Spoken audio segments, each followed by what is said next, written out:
Хараа та нар 50,000 хүн Ванесса Трамп гэж хайсан байгаа байхгүй.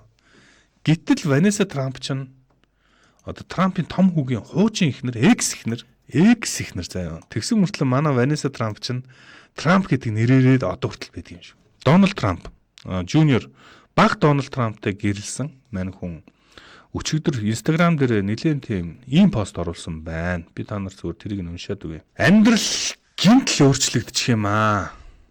Нэг удаагийн эмнэлгийн үзлэгт хамрагдаад минийхийг өөрчилчлөө.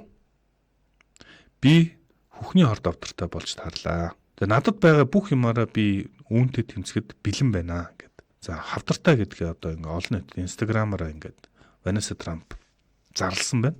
За ийхүү Ванесса Трамп Америк нэгдсэн улс 50,000 хайлтайгаар трендээр орж ирж байна. Трамптай холбоотой юу л бол ингээл орж ирдэг болчиход байна. Тийм болоод ч тэр хүүгээс нь салсан мөртлөө Трамп гэдэг овгоо аваагүй юм сонин юм эмхтэй байдаг.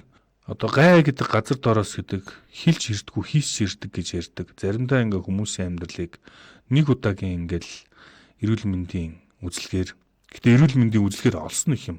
Оройтно гэдэг чинь бүр аюултай. Эрүүл мэндийн үзлэгээр хүүхний хорд авдартай гэдгийг олж мэджээ. За одоо 100 цаг болж энэ манайхаа та хэрэг аялах байгаа бол аяллаа тоног төхөөрөмж аялалтай холбоотой бараа бүтээтгүү нэг дороос сонирхъя гэж байгаа бол Аялал Экспо 2026 яг одоо болж байгаа юм байна лээ. Та бүхэн мөргнөөр ирж үйлчлүүлээрэй. Энэ удаагийн Аяллаа Экспо гол онцлог гэдэг хүн аяллаа машинууд байгаа. Та аяллаа машинууд одоо өөрийн биеэр орж үзээд сонирхоод харж албаас болно.